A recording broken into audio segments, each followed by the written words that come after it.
by Carlton King, the former Scotland Yard Special Branch and MI6 officer and the author of Black Ops.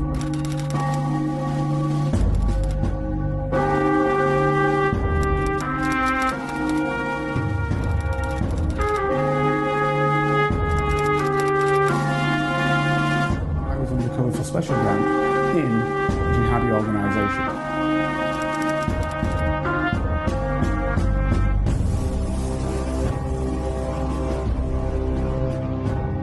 If you'd like to help Carlton keep producing the Black Spy podcast and receive episodes and information that's only available to Carlton's special Patreon agents, then you can donate as little as £3, €4 or $5 a month by signing up with Patreon.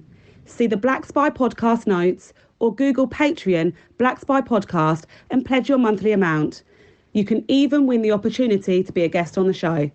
Thanks for listening. And don't forget to subscribe for free. My name is Carlton King, and welcome to the Black Spy Podcast, the show that shines a light on the world of secret intelligence, national security, and armed governmental personal protection operations, but really majors in on geopolitics. Last week, I looked at black history from the perspective of who is black?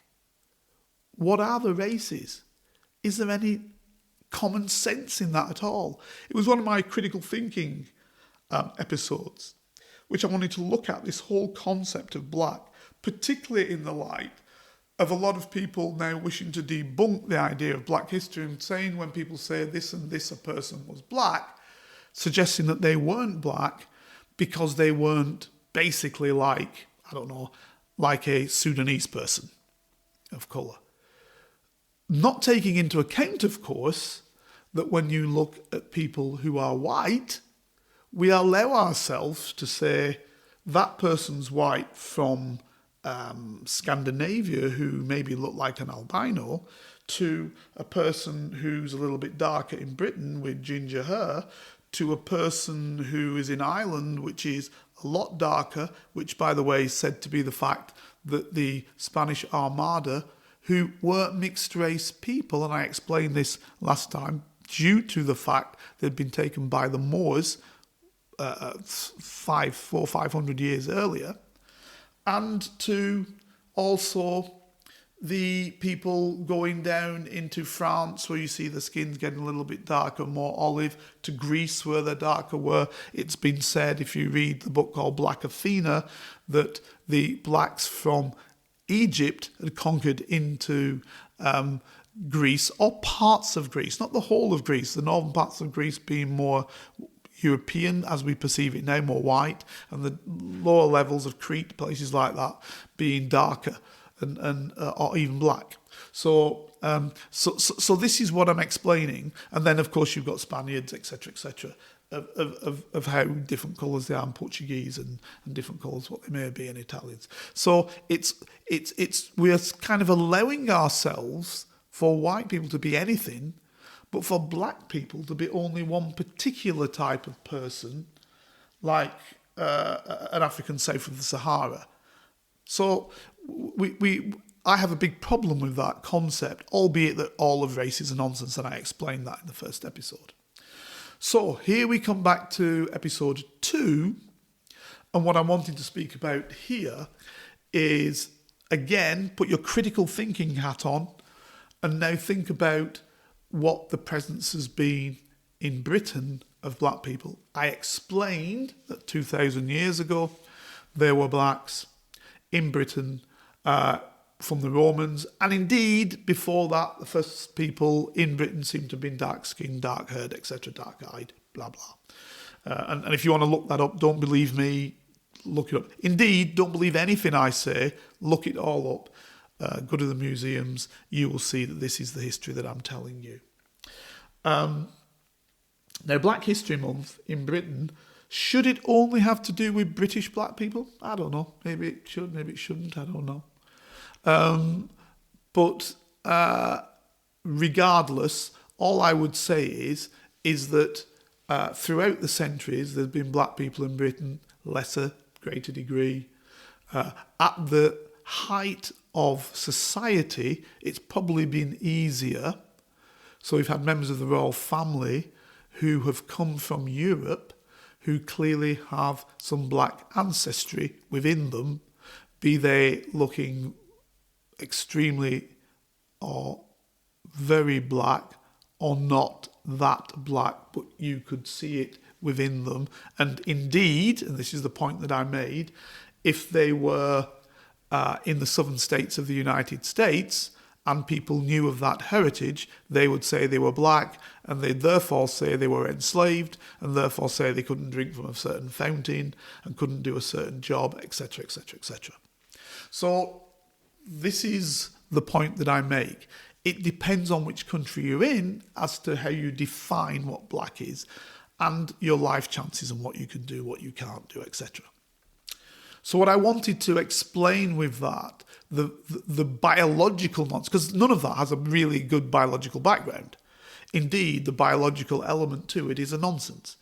But it has a real political element to it, because this is how we perceive people in our century and have done for 3 and 4 centuries before, because of the African slave trade.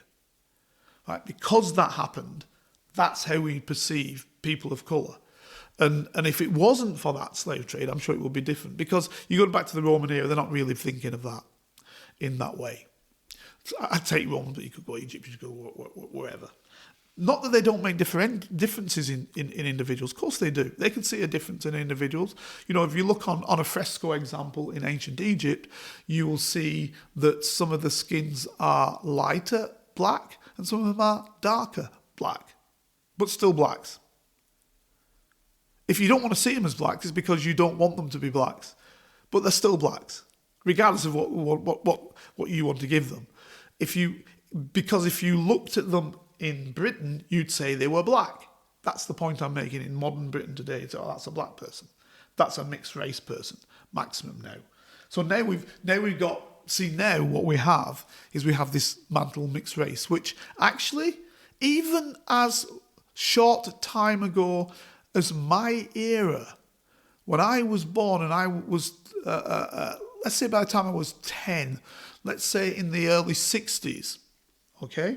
In the early 60s, you would not have an American who was talking about a mixed race person. They wouldn't do that. They'd say that's a black person. I can think of people like W.E.B. Du Bois, look him up. He's a very light-skinned individual. Very light-skinned. But he's a black person. If you go to any of the British colonial islands, and this is where I think I'll hit onto British history, because I think it's important. So when the colonial era came around in Britain and Britain brought enslaved people and put them in the Americas, particularly on the Caribbean islands, it instituted a system of apartheid. And it worked, that apartheid system, on the colour of individuals. So the lighter colour, as the British saw it, lighter colour, the better. White, as white as you could be, the better. Dark, black, worst. And all the others were black. Even if you were mixed race, you were black, but you were mixed race black. Because in those islands, you didn't want there to be unification between all of the peoples of colour, because otherwise they'd be stronger than the white people. So that's why you had to make an apartheid system of demarcation.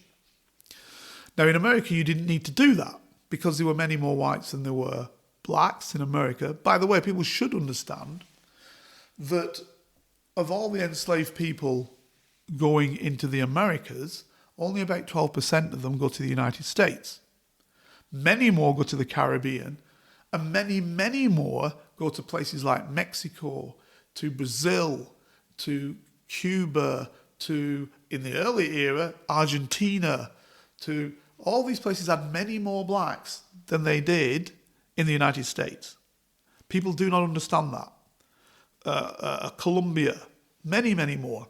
So that's why in the history of these places, actually, within them, blacks play a very big role in the liberation of these places. So if you look at Simon Bolivar in his armies, the Bolivian revolutions, where he frees from the Spanish, most of the South American countries, much of his army are blacks. Definitely mixed race. Definitely mixed race. And some of the leaders, many of the leaders are mixed race. But of course it becomes a negative. So the lighter mixed race you are, the better you are. And then you want to say that you've got nothing to do with the darker skinned ones, because that's what gets you on. So this is how we need to understand the politics of race, and why the politics of race are very, very important rather than the actual biology of race, depending upon where you are. So this leads us now to Britain, and the reason why I'm talking about the Caribbean islands.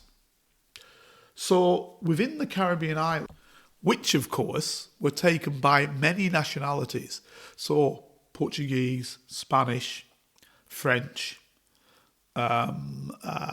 Swedish, obviously British.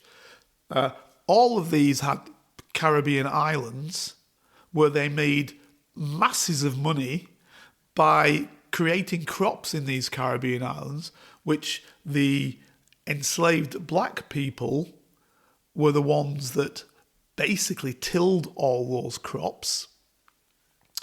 And then what had to happen was they had to actually bring about a system of keeping those people enslaved, because otherwise nobody'd do the fields.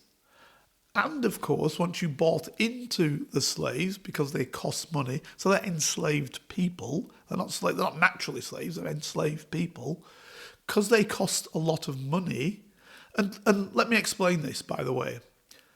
An enslaved person had more value to what then became the white ruling elite, be they fully white or not, because actually a lot of the people in the Caribbean islands who were running these islands, if they were light enough, I'm talking about in Britain now, it didn't matter if you were in France or in whatever, many of the people running them were of mixed race, but light-skinned mixed race. But in Britain, if you got light enough and you were not known, you could rule part of that area. But the reality was that you never wanted your history to get out. So you had to keep that very, very quiet. And in the episode previously, I spoke to you about Alexander Dumas' father, who basically decided that he liked Alexander, but sold his other children and his wife back into slavery. So you see, that's how these pernicious things went on. And I should clear up at this particular point, because what I don't want people to think is that slavery was something nice, people singing in fields and everything was great, and the only thing they had taken from them was their liberty. And the reason why I mention this is because there's now abroad, when I say abroad, a feeling around that you hear a lot of Irish people, and by the way, I've got Irish heritage, I hear a lot of Irish people talking about, Irish people were done badly, they were indentured servants, and they were treated no better than slaves. Right, so now let's get this right. Actually, the average British working individual in the 16th, 17th, 18th century, correct, was no better than a slave, frankly, badly done to, whatever. However, they were not an enslaved person. They could not be murdered willy-nilly. They could not be beaten or legally this is. Of course, anything can happen illegally, but legally it could not be beaten. There's a famous, actually, he was an Irishman, there's a famous slave overseer that was brought to, and this explains it again when I said there's only 12%, was brought to the Americas to teach the American how to treat blacks. And this guy's, his most popular punishment was that if some chap was, some enslaved African, was seen as a beacon for the other Africans on the estate, and he might lead to revolution, because it should be known, listeners, that many blacks actually tried to fight the system. One by running away, which was obviously the easiest. Others by causing revolution, like Nat Turner. Others by seeping away and causing and bringing others with them and causing actually areas of enslaved people who control their own areas, like in Jamaica, example, you had the Maroons, and they were the 3 Maroon Wars against the British. That's how powerful the Maroons became, enslaved people who ran away and controlled their own areas.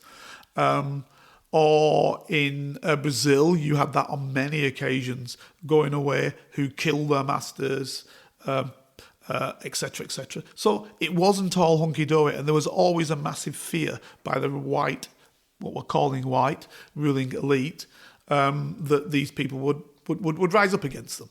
So what they had this guy do in the Americas, which was also a fear in the United States, that this would happen, particularly in the southern states, where there's a lot of enslaved black people. What he'd do is he'd come up and he'd basically, and these are his words, he'd terrorise the individuals. So he'd get the black guy who's causing the most problem. Let's say he's a runaway. Let's say he isn't a runaway. Let's just say he's been a bit surly.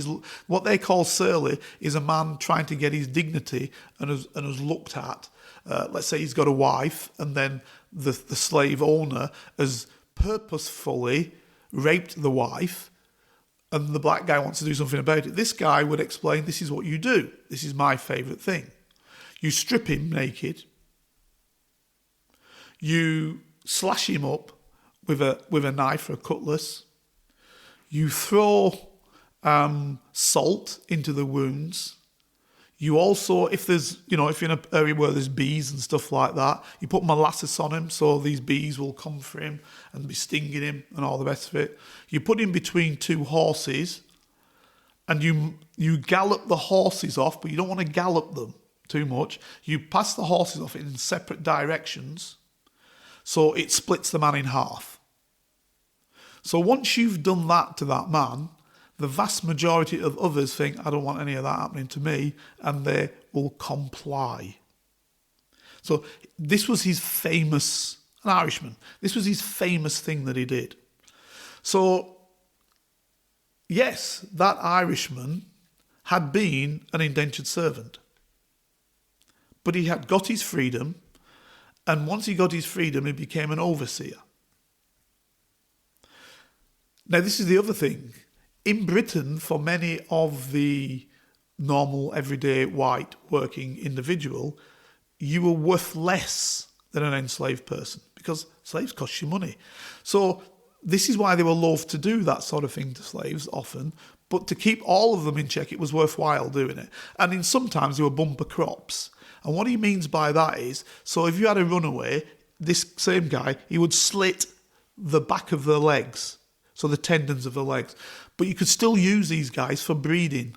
So you breed these guys. You'd use them to breed new blacks. So obviously breeding with other black women. And you'd generally take him to breed with wives if they made their own wives. Generally, enslaved people weren't allowed to have wives in many places.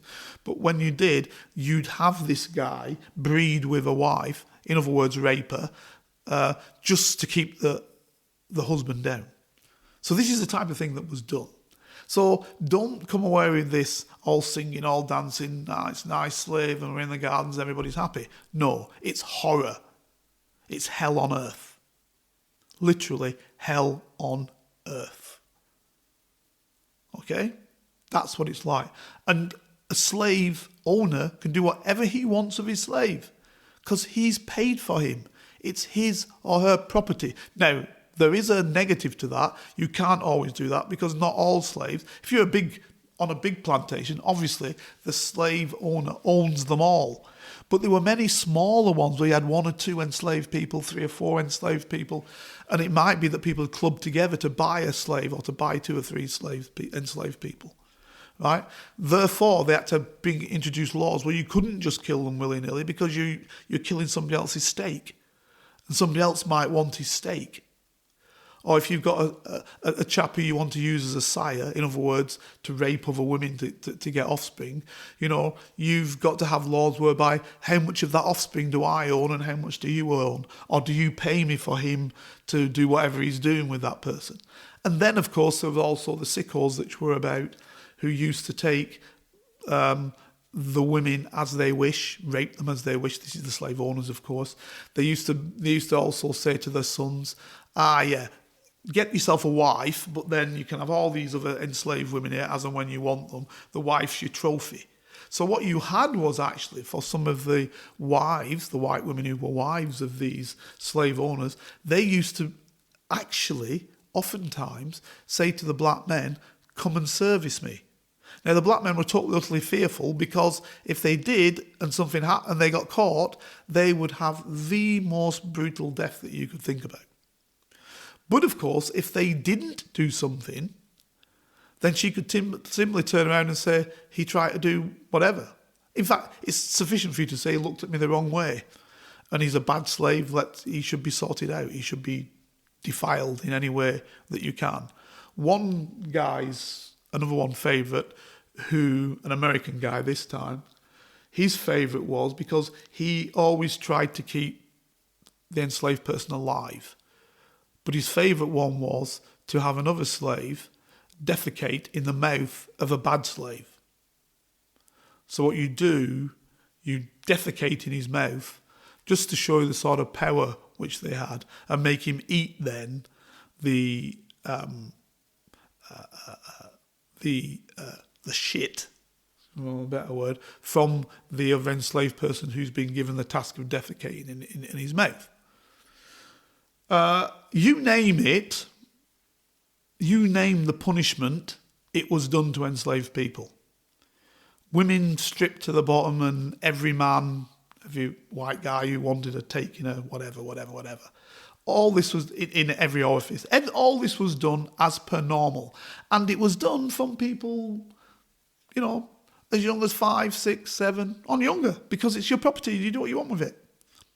Indeed, the famous Lloyds of London case was the one whereby, going to Barbados, I think it was, a slave ship packed with people, everybody's seen the pictures of slave ships, packed with people, and of course all it needs is for one disease to come through, and then everybody's dying, or at least they're weak, and they won't be able to fetch a good price.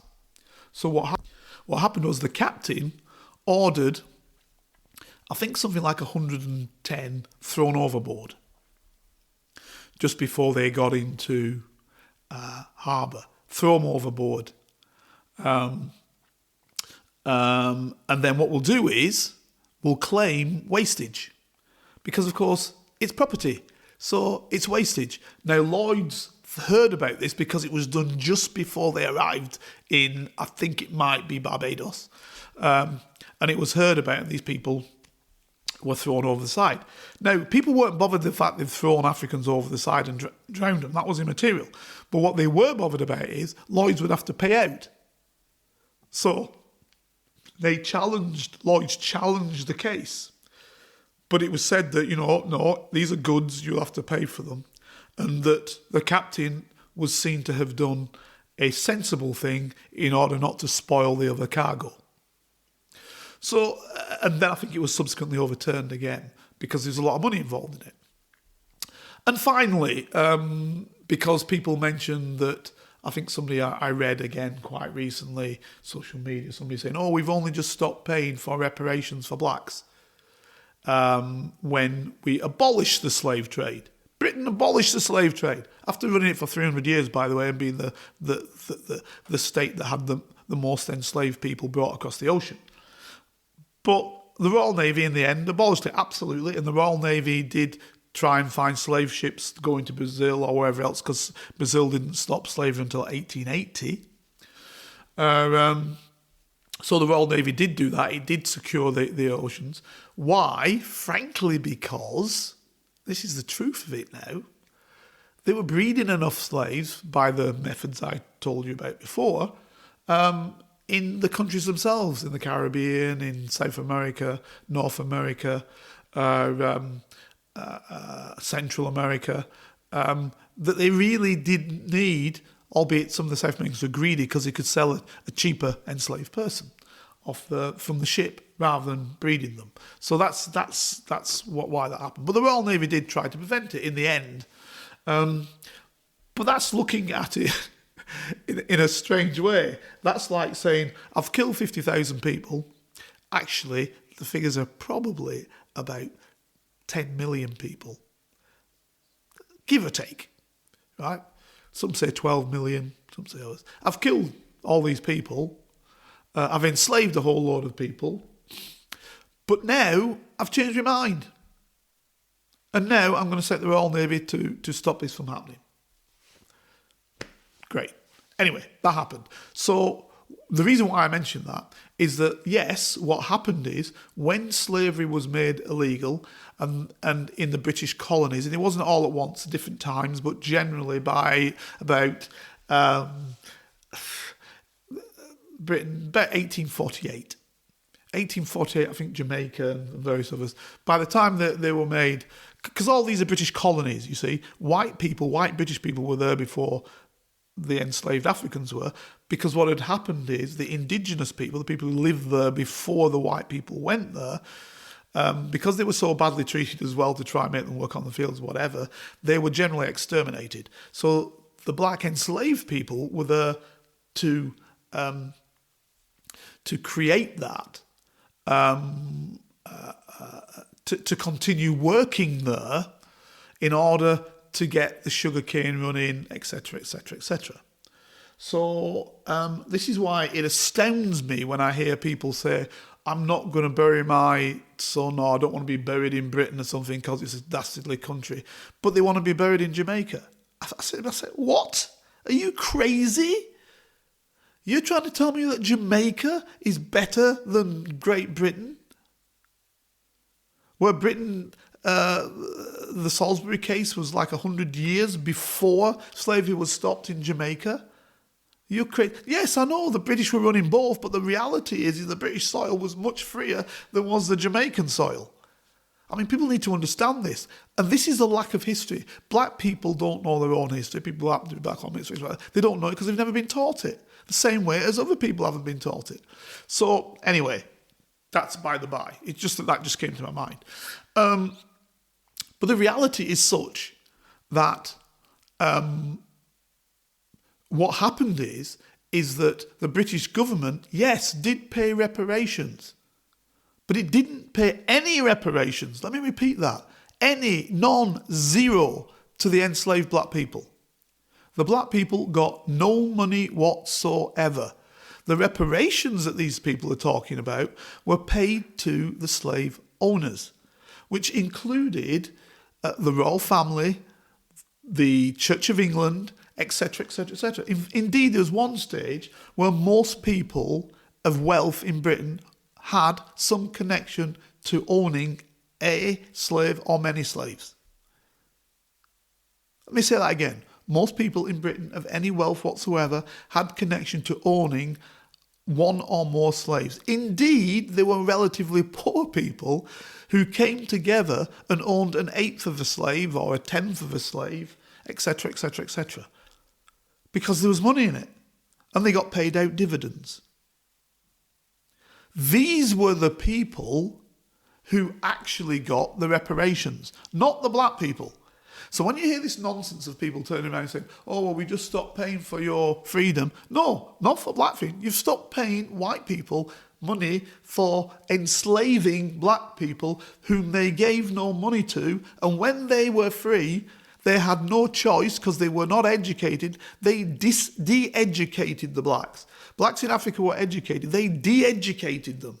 You were not allowed to read. You were not allowed to write. You were not allowed to take on Islam example because you'd be reading the Quran because they could read Arabic in West Africa. Okay, none of that was allowed. That was taken from you. And you were then said, you cannot learn to read English. It was a crime in many places. Frankly, throughout the whole of North America and generally the Caribbean.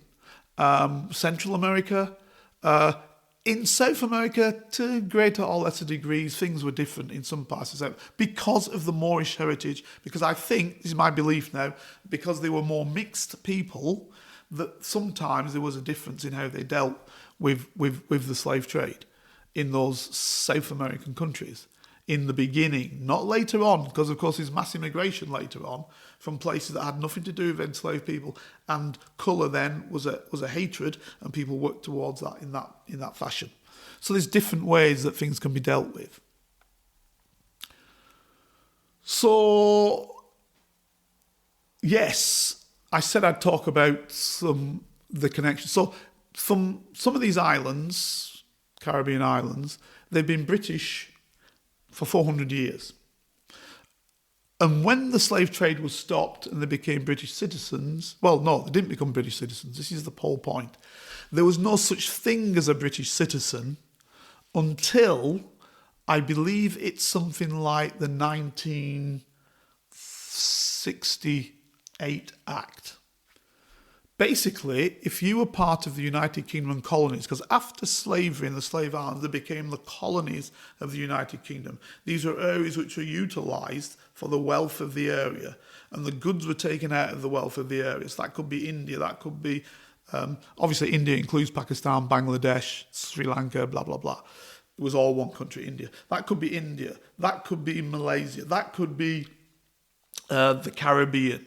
That could be the various African continents on the West Africa or East Africa, etc., etc., etc.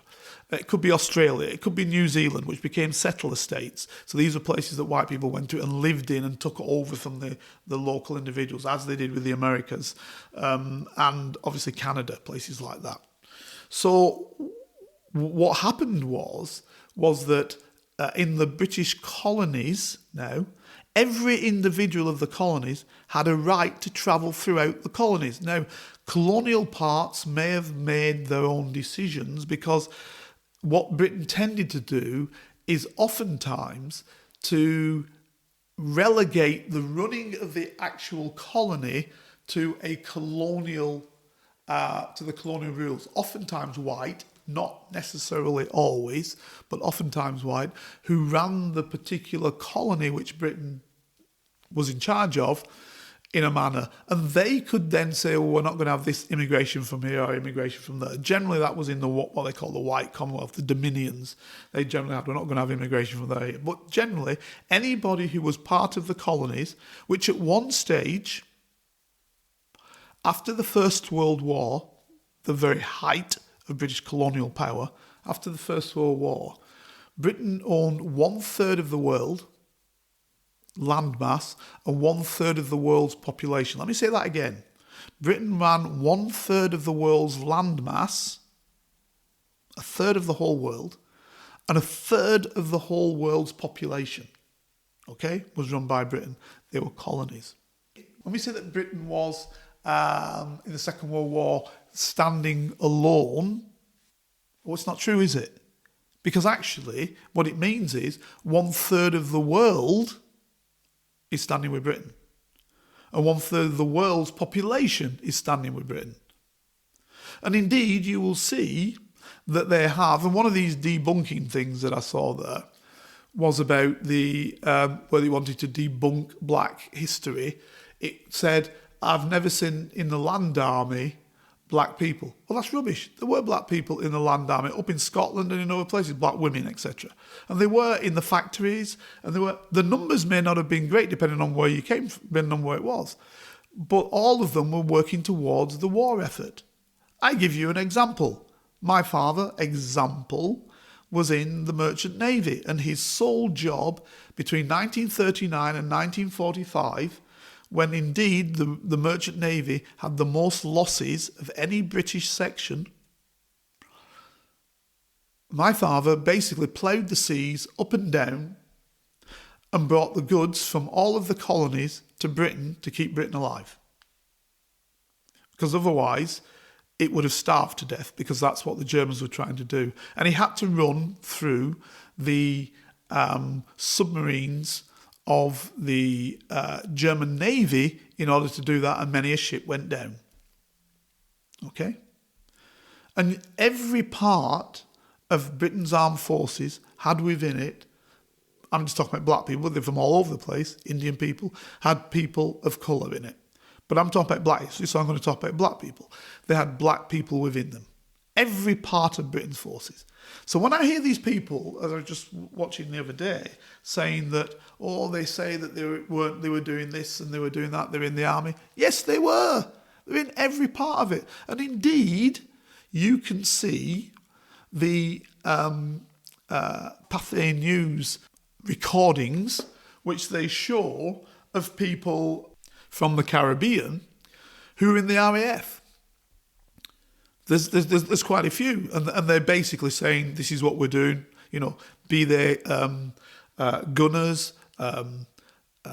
navigators, or pilots in bomber command, or even in some of the fighter aircraft, but generally in bomber command, a lot of them were. Or be they in the army, or be they ground crew, or be they in the Air Force, or be they in the Navy, or be they in the Merchant Navy, or be they in a whole host of areas. And indeed, something that never gets said, so I'll say it here loud and clear, when Pathé News, again, the BBC reporter, when he reports on the fact that the Empire Windrush in 1948 is coming into Tilbury Harbour, when he gets on board the ship and speaks with people, the first thing he says is, "You're all ex-servicemen, aren't you?" I'll say that again so we can understand it. "You're all ex-servicemen, aren't you?" So therefore, it wasn't that they'd just come after the war. They were all ex-servicemen. They'd been in Britain in the war, fighting for Britain, be that in the Eastern campaign out in the Far East, or be that in the Western campaign out in Europe. These people took part, or be they, like my father, plying the seas all over the world to bring the goods to Britain. Because, of course, they were bringing it to what they call the mother country, which was Britain to them. Because that's what they've been taught for 400 years. The First World War was no exception. My great-grandfather was in the First World War. Yeah, the same. And that goes whether you're in the British colonies or the French colonies or wherever you are.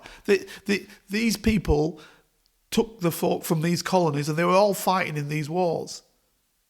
Indeed, if you look on HMS Victory, to give you an example, and you see the death of Admiral Lord Nelson, the original photo, the original painting, he has two black guys holding him up when he's fatally wounded. Now, there is another painting which was done. There's a black guy, two black guys, a Turkish-looking guy, except because the Royal Navy was made up of all types of different people from the Empire, right? They're holding Lord Nelson up, and normal working-class British sailors, white sailors for that, use the word white because British could be black as well, white sailors, holding Admiral Lord Nelson up and surrounding him. In the picture that they then repaint subsequently, they all have ensigns, which are the ruling class guys, holding him up, and they're the ones who are then showing that they're with him. But that's a subsequent painting. That isn't the original painting. Both paintings you can see. I think you go in the British Museum, you can see them, or in the National Portrait Museum. You can see them, the original paintings. Indeed, if you go into the Foreign Office, you can see the original paintings. Okay, the original painting's there for you to see. Admiral Lord Nelson, Battle of Trafalgar. So for all these people saying, "Oh, he's never seen this or you've never seen that" of black people, it's nonsense. Indeed, what I can leave you with is a quick understanding of the proclamations, the angered proclamations from various people. Let's do 1601. Queen Elizabeth I. Okay?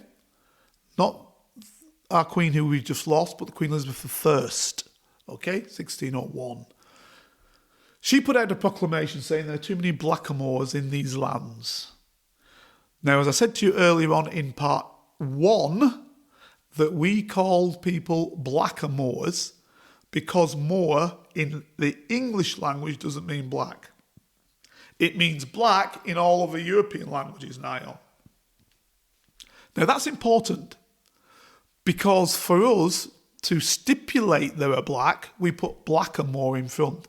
For those others, for those people who want to deny that Moors were blacks, for the others, they don't say black and more, they just say Moor, the other Europeans, because they know what Moor is. Moor's black. And if they want to say it's not a black person, they then say a tawny Moor, a light-skinned Moor, right? Tawny Moor, but blacker Moor. So that's the only, they use that suffix to explain when it's not a black person, rather than us using the blackamoor to say it is a black. So what she says is there's too many blackamoors and diverse people in these lands. We need to get rid of them and take them back from whence they came. These are her words, right? Or that's her proclamation. And she gives the job to a Dutchman who is a sheriff of London to get rid of, because generally that's what they're talking about, London, because of course the writ doesn't run large around the whole of the country, albeit the blacks all over the place, as easy as it does in London, to get rid of these blacks from Britain. So those who say 1948 black people came, there you go already, 1601, too many blacks there. And she says taking our women's jobs and houses, right? Women jobs and houses, right? That's number one. If you jump forward to 1775, what happens is 1776, after the American War of Independence, during that war, Britain first goes in, obviously, to hold on to the colony of the Americas, which is in those days the 12 particular states that they have there, Commonwealth states of the old colonies, to try and hold on. And that war is effectively becomes a European war, the French fighting against them and others, and then the Americans, the ones who've been there for some time, they call themselves the Americans. Obviously, they're not Americans, they are Europeans who've placed themselves in America. But anyway, they become the Americans. They're then fighting for what they call their independence. And one of the first people to die for that is a fellow by the name of Crispus Attucks, and he is a black guy. That's a fact. The Americans will tell you that. They don't hide it. It's a reality. He wasn't an enslaved black, he was a black guy, but there are many enslaved blacks. So what happens is, because there are many enslaved blacks as well, the British general in charge says, if you fight on our side, we will give you your freedom, we will have no slavery in the Americas. Right? That's what he says. Because Britain is beginning to lose, the redcoats are losing. So quite a few blacks do go over from the Continental Army onto the British side and start fighting for the British, fighting to be free. But he puts a caveat on there, and he says, if we lose, we will take you to Britain. Right? You won't be left there. Because, of course, last thing you want to do if you're enslaved is fight for your freedom, get captured, and then the wrath, you know what it's going to be. It's going to be horrific against you. So you don't want that. So what the general says is, we will take you to Britain. Okay? So these guys fight, and it's said to be tens of thousands. But what happens is, the war's lost, as we all know, because the Americas is lost. And basically what they say to the blacks is, well, yeah, but we'll put you into Canada, because that's still ours. So they put the blacks in Canada, and the blacks are given the worst land in Canada, where they can't really produce, because, these are good farmers. They've been enslaved on land, so they know how to work the land. But it's the shittiest land, excuse my language, that you can get, and they don't give them good land. So, indeed, it is a female, she says, female black woman says, you promised our men that they would be taken to Britain. And she keeps on writing to the British government. And in the end, give them their due, they say, fair enough, and the Royal Navy sends out several ships and takes back. Figures are not fully documented. It could be tens of thousands, who knows? Figures are not fully documented over a period of time. Anyway, these ships bring these blacks back, and they bring them to Britain, and they land in Britain, and they land generally in ports like Liverpool, Bristol, London, etc., etc., etc. Swansea, the areas where blacks have been there forever and a day. Right? So they land there. And then, of course, they were meant to be given their pensions, weren't they? Because they're soldiers, obviously, but they're not given their pensions. So what happens is that Parliament has to create something called the Poor Black Relief. And if you look in 1778, 1779, in Hansards, which is the documentation that is made in Parliament when a person speaks or when anything's put forward in Parliament, there's a documentation and it's written in Hansards, it's written in there. So again, it can be proved. You'll find that various MPs stand up and say, there's too many, one in particular, again, he says there's too many of these blacks knocking about here. They need to be got away. He said, you can't go, and I'm quoting now, paraphrasing, but quoting, you can't go into a town, village, or hamlet where you cannot see the work of the loin or something like that. I've misquoted, but it's basically their children, right? Because the lower order of woman seems to like them. The lower order of woman. Read for that, peasants, normal, everyday British women, who, of course, these were the dangerous classes. If you read any sort of literature from that time period, especially if you're looking into criminology as I was, you'll find that they call the working class women, etc., the dangerous classes. They just see them as wanton. Obviously, there's a ruling elite, good people. There's the mercantile class, okay, and then you've got the dangerous classes, people you need to keep down, people who they send the army into in the Peterloo massacres. Right. So he says the offspring of their loin can't be anywhere. They need to be shipped back. As a result of that, what Britain does is it does a deal with West Africans in Sierra Leone, and they buy a part of the land which they call Sierra Leone in order to put these people who were once Africans, who then became Americans, who are now Brits, back into Sierra Leone, and they tempt them with the offer to go there. It's free passage. Take your wives with you, yeah, which are generally white. Take your wives with you, etc., etc. Some take that on board, but what happens is to these Africans who've left there or were never from there anyway, who've been 4 or 5, in some cases 200 years away from the African continent, maybe even longer. Yeah. So these people are sent over there, and they basically die off because they have no immunity to any of the diseases that are there. But the British then do help them take over from the local people.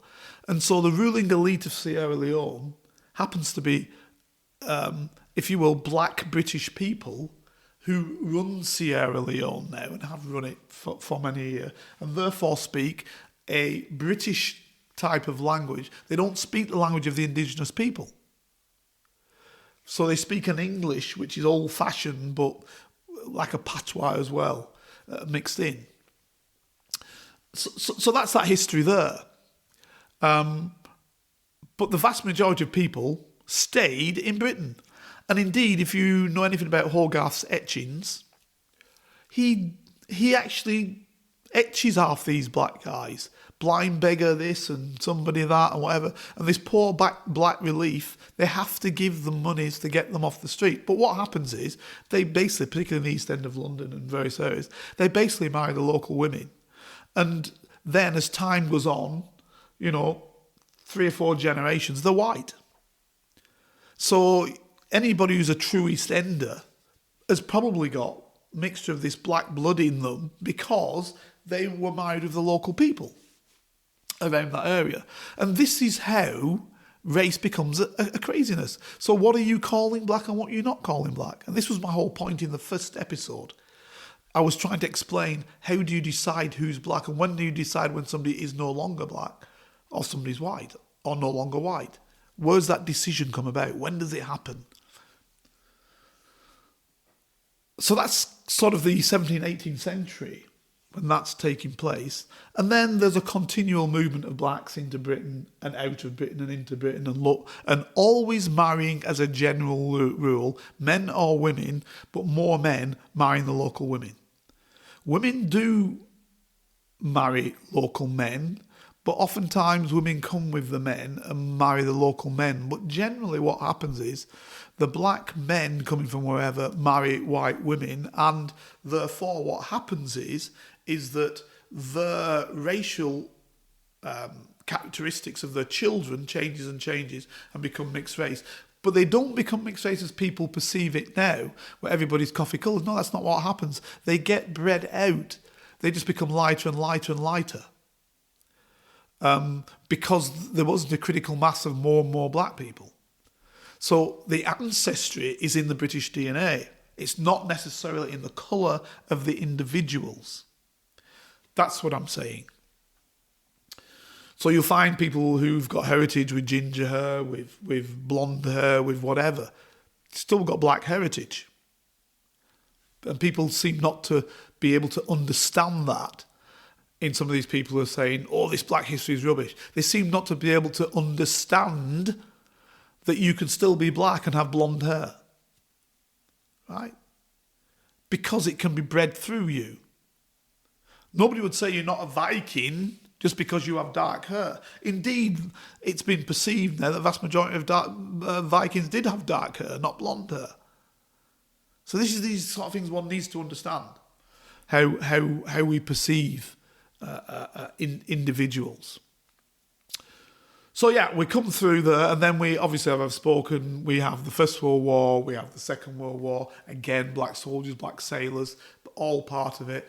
And then we get the latest, and this is all it is the latest influx of black people. And I'm just talking about blacks, but people of other colours have also been coming through, of other creeds have been coming through. But we get the latest influx of black people then post in the Second World War and post the Second World War, and then the 1960s, the 1970s, and 1980s. All of them connected, and this is the point you need to understand, connected to the United Kingdom.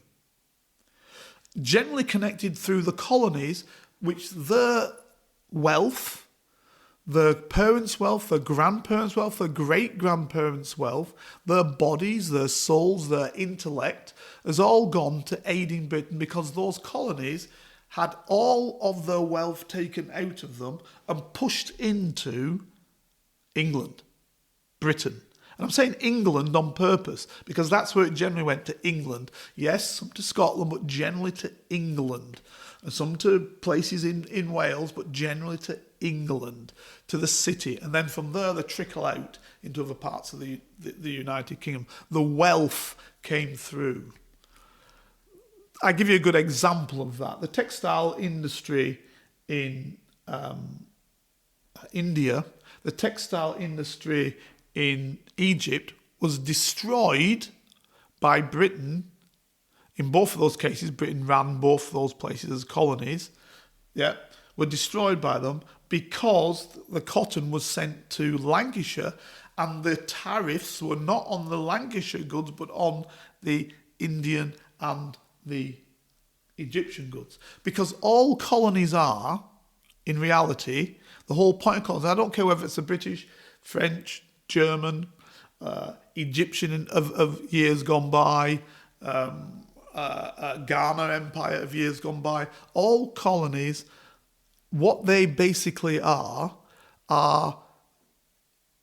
if you will, and obviously more in the latter years, they are basically monopolies. So you want to take out bauxite from Jamaica, say.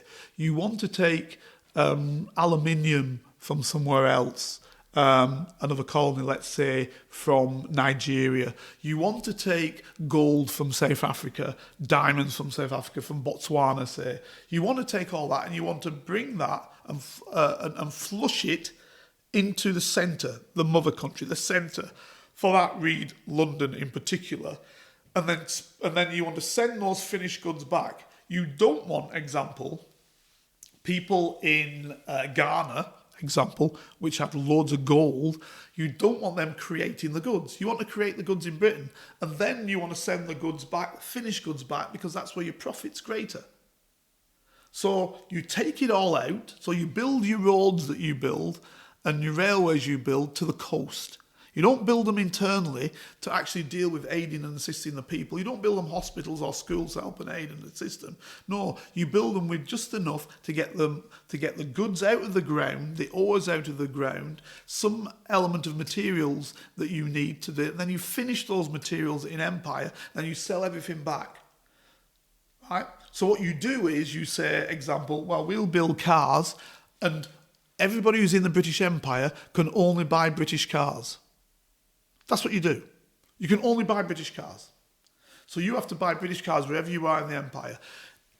Now, if some imperial countries turns around, some particular dominions who can control their own destiny better, what you'll say to them is, yeah, but if you take that, you have to put tariffs on that Daimler, so it costs you 3 times as much. So you basically flood your empire with your goods. That's why British railway systems, British engines were all around the world. Because, of course, they could only buy from Britain. Because that's the monopoly of empire. That's what you want. So when we talk about black history, when we talk about giving something to Britain, even if you didn't give anything to Britain by actually developing and doing anything, you did by the mere fact that you dragged your stuff out of the ground, whatever it might be. Sugar example. At one stage, sugar was the most important product on earth. And Britain was producing that product in the West Indies. So it was wealthy beyond all means. That's what you need to understand. So it's that wealth that's gone out, that movement of wealth has gone out. It doesn't need to be an ore, which is clearly of wealth, a diamond or gold or silver. It can be something that you've grown, like a crop, that becomes wealthy, like tea, say, that gives you wealth. And that wealth then is spread out. Or rubber that you've got from a plant. That rubber wealth is yours because that's part of your colony, and you move it and you sell it, and it makes you wealthy as a country. That's why when people think about coming on boats, that's why they come to Britain. Because invariably, because Britain ran a third of the world and a third of the world's population, invariably their grandparents had something to do with empire. And they were taught English in the schools because that's the language you needed. It was a lingua franca. That's the language you needed to get on because that's the language of the mother country, of the empire. And you were taught that's where your land is. So they're not coming here for no reason. They're coming here because that's what you stipulated was yours. Now, there may well be people come from other areas. So just before I finish, what I will say is that I'm going to leave you with one thing because it should be said.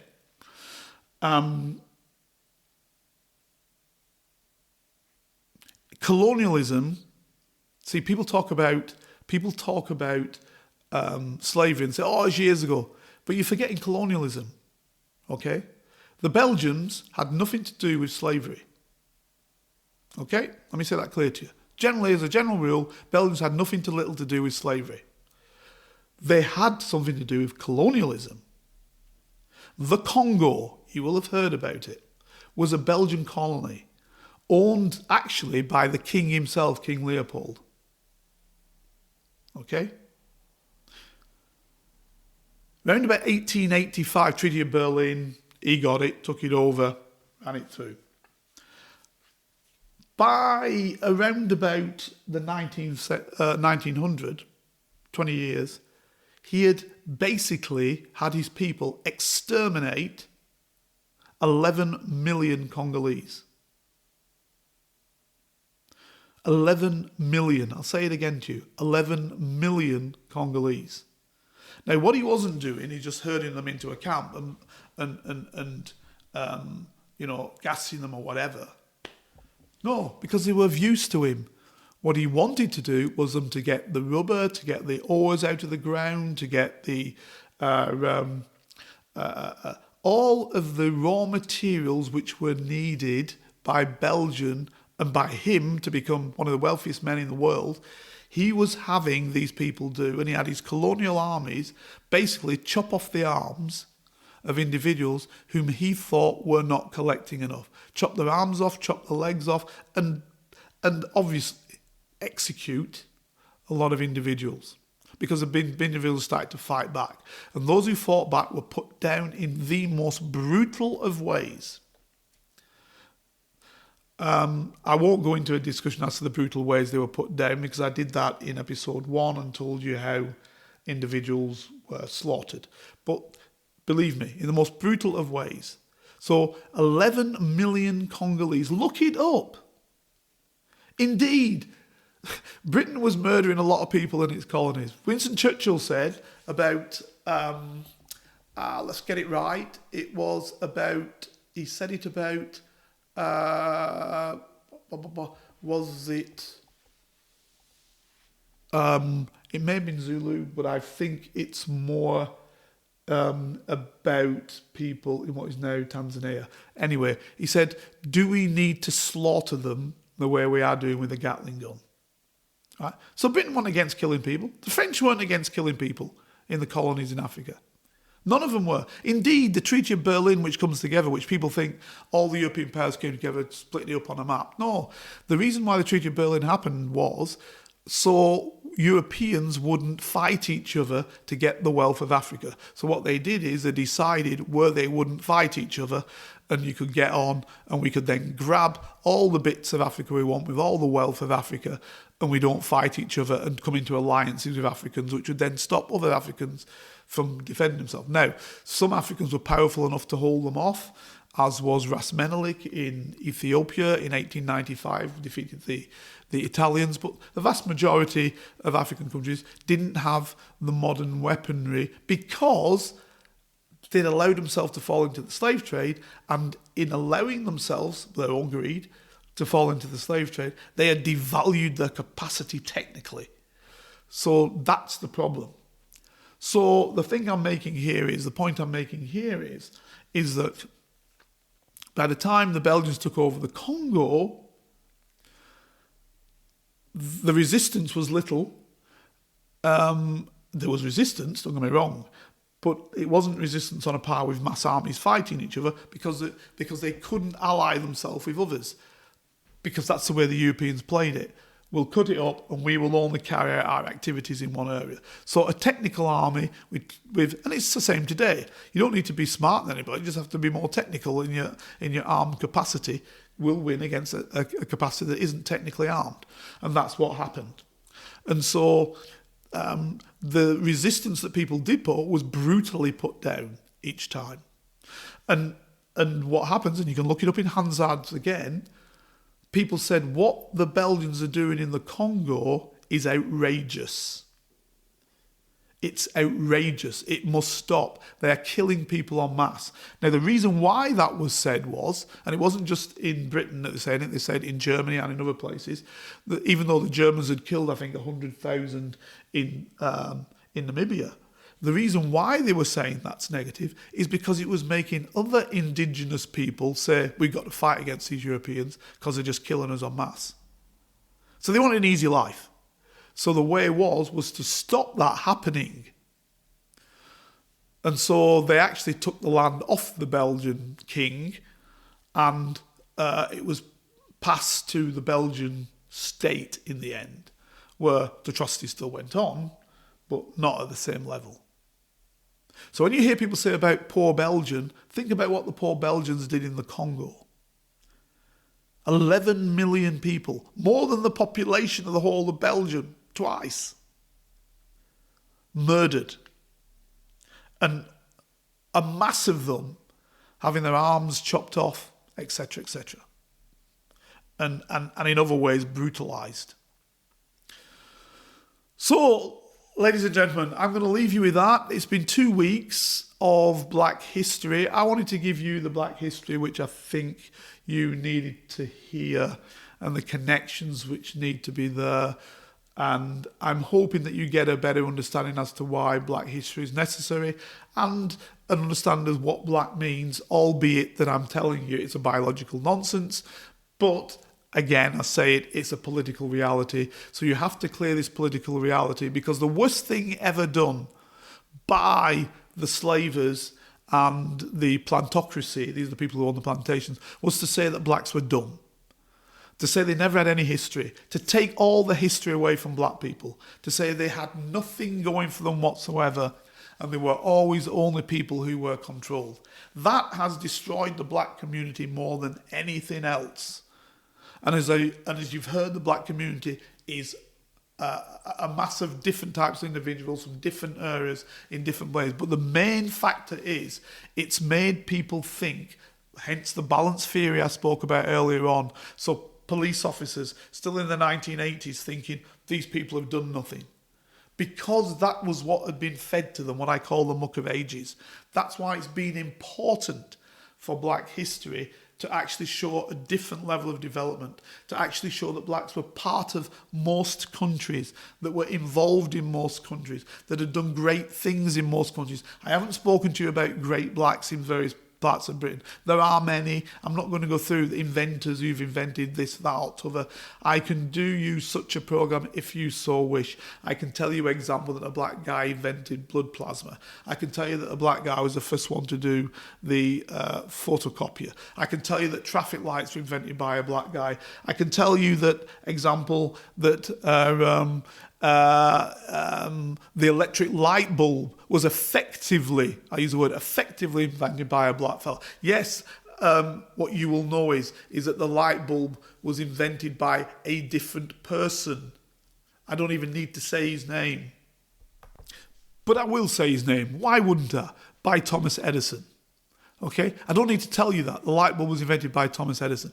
But do you know that that light bulb lasted for effectively 1 second, if not 2 seconds? And that Edison had been a serial liar, and that Edison had pretended to the newspapers in America that he'd invented this light bulb and that it was going to be fantastic. And he was a serial inventor. I'm not going to argue that he wasn't. Serial inventor, that it was going to be fantastic. And then he'd got money from a whole load of people to allow him to do that. And what happened is, it didn't work.